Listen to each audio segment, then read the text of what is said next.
डुबेको पीडा थियो। यो सारा पीडाले गर्दाखेरि एउटा भर्खरै सरकारमा आएको जनताकै लागि काम गर्छु भनेर देशका भ्रष्ट प्रधान न्यायाधीशलाई शुद्ध थुन्ने व्यवस्था गर्न खोजेको ज्ञानेन्द्र सरकारले हो, अरू कसैले होइन। प्रधान न्यायाधीश जस्तो मान्छे पनि भ्रष्ट हुन्छ भने प्रधान न्यायाधीश शुद्धलाई, प्रधानमन्त्री शुद्धलाई जेल हाल्छु, भ्रष्टाचारीलाई उन्मूलन गर्छु भनेर लागेको मान्छे ज्ञानेन्द्र वीरविक्रम शाहदेव सरकार हो। कसैको पनि हिम्मत छैन यस्तो हिम्मत। तर त्यति बेलाको एउटा अवस्था परिवेशले उहाँलाई सहयोग गर्न सकेन होला, जनताहरूले बुझ्न सकेनन् होला। त्यो बुझाइको कमीले गर्दा आज जनताहरूले जुन दुःख भोग्नु पर्यो, जुन अन्याय अत्याचार भोग्नु पर्यो, जुन विकृति भोग्नु पर्यो, जुन एउटा ब्याङ्कको लोनले गर्दा मान्छेहरू मरिरहेको अवस्था, सरकारी डुबिरहेको अवस्था, नागरिकहरू दिनौँ दिउँचेको पलायन भएको अवस्था, समस्या त भोगिरहेको छ जनताले। यी व्यापक समस्याहरू ज्ञानेन्द्र शाह सरकारमा आइसकेपछि समाधान गर्ने बाटो के हुन सक्छ? महाराज विराट सरकार भनेको अभिभावक हो, गर्ने तपाईँ हामीले नै हो। हामीले अब देश बनाउने हो। अब पुरानाबाट काम हुँदैन। ज्ञानेन्द्र शाही, राजेन्द्र लिङ्गदेन, दुर्गा परसाई जस्ता युवाहरू, हामी सबै एउटा युवाहरूको एउटा निर्णयबाट मात्रै अब देश चल्छ। राजाले हाम्रो सल्लाह र सहमतिमै देशको शासन व्यवस्था चलाइएको छ। त्यसो भए चाहिँ राष्ट्रिय र भारतले चाहेमा त नेपालमा परिवर्तन हुन सक्छ अथवा राजा आउन सक्छ, अन्यथा जनता उठेर केही पनि हुँदैन भन्छ नि, यो साँच्चै हो त?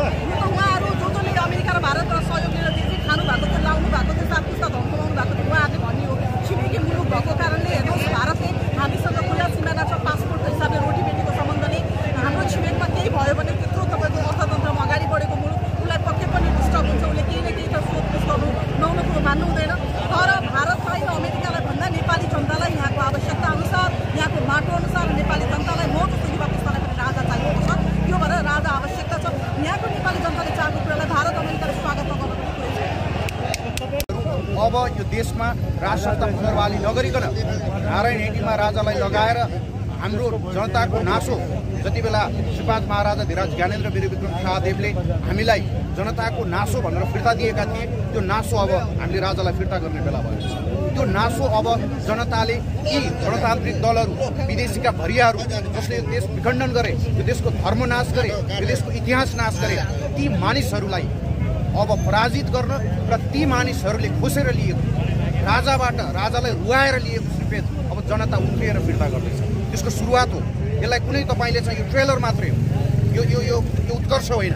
उत्कर्षको दिन यस्तो हुनेछ, त्यो दिनमा यो देशका गणतान्त्रिक नेताहरू जसले यो देशको इतिहास बेचे, धर्म बेचे, मौलिकता बेचे, युवा बेच्ने र नेता पाल्ने कारखानाका रूपमा यो देशलाई परिवर्तन गरेका छन्, ती मानिसहरूलाई यो देशबाट नलखेड्दासम्म, ती नेताहरूलाई यो देशबाट नलखेड्दासम्म यो आन्दोलन जारी रहन्छ। अहिलेको यो माहौल देखेर त ज्ञानेन्द्र शाहलाई नजरबन्द लाउनुपर्छ भन्ने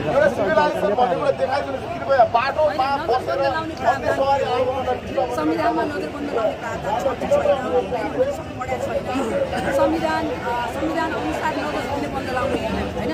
एउटा नेपालीले अर्को नेपालको भूभागमा जाँदाखेरि गभर्नेन्स सोधेर जानुपर्ने हो कि होइन? विदेशी कूटनीतिक नियोगमा प्रमुखहरू चाहिँ नसोधिकन जहाँ पनि नेपालको कुना काप्चा पुगेर धर्मान्तरण गरिरहेका हुन्छन् भने राजा एउटा नेपाली बोलेर नेपाल बनाए त्यो मान्छेलाई मुख्य नजरबन्द लाउने हाम्रो देशमा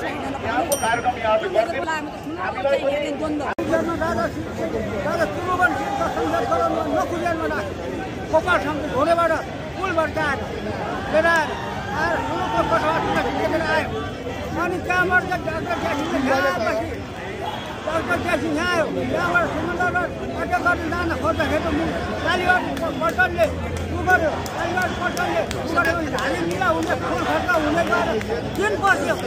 दिनबाट फर्केर आएपछि अनि महिना डाक्टर क्यासी मन्त्री भयो। हेर्नु अब गएर हुने खानमा त्यहाँबाट वक फर्केर आयो। वक्सलको पनि पुल भत्काएको थियो। त्यतिखेर अब एक शासन भनेको छ। आज राजाले खोलेर गर्दैदेखिको 1 लाख रुपियाँ दाम स्विजरल्यान्डमा सुनवार थापेर राखेको भनेको त्यो पैसा कहाँको? कति आरोप लगाएर हुन्छ? त्यो पैसा आउनुपर्ने हो कि होइन? यी कुरोहरू चाहिँ विदेशीमा ऋण राखेर त्यो सँगै 2 वर्षको वेतन धरहरा पनि उभ्याएको छ। 90 साल मुन्टा मन दिउ गरी राखे। 2 वर्षको वेतन धरहरा उभ्याए। 2 वर्षको वेतन घर बनाइदियो। अनि विदेशी हो। तब अब हामीहरू जनतालाई चाहिँ के छ भने अहिले तिम्रो कार चढ्नलाई चाहिँ गाह्रो छ। अहिले भाषा रमाइलो छ।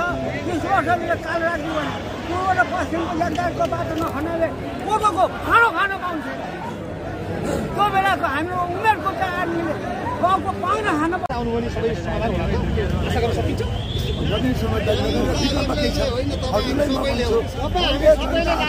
अहिले जनताहरू सुन्नुहोस्, हिजो हामीले पनि केही सक्छन् कि देश युद्धमा गएर युद्धको चपेटामा भएर सानोभन्दा पनि यी चोर खोटा जाने कागा भाग्दैछ नागा बोलाउनु पर्यो।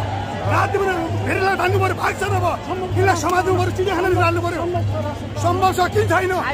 किन छैन भने किन छैन? जनताले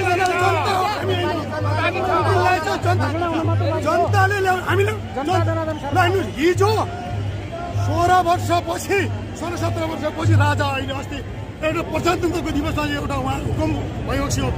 देश त सिद्ध्यायो त अब ढाकाहरूले।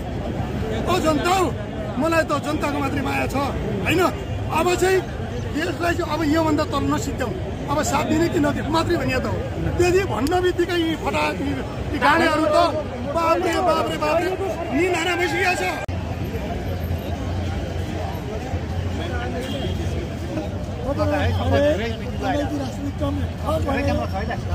महाकाली बेचे वाइपडी खाए काण्डै काण्ड पेन्सन खाए नेतालाई 10 पारे सारा आम नेपाली जनताले श्री 5 महाराज सरकार ज्ञानेन्द्रलाई राज्यको स्थापना गरी उनको अन्डरमा मात्रै देश चल्नुपर्छ र प्रत्यक्ष निर्वाचित प्रधानमन्त्री हुनुपर्छ, कार्यकारी प्रधानमन्त्री, राजा अभिभावक।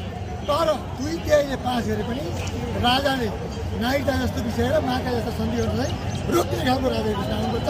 नभए आएको हतार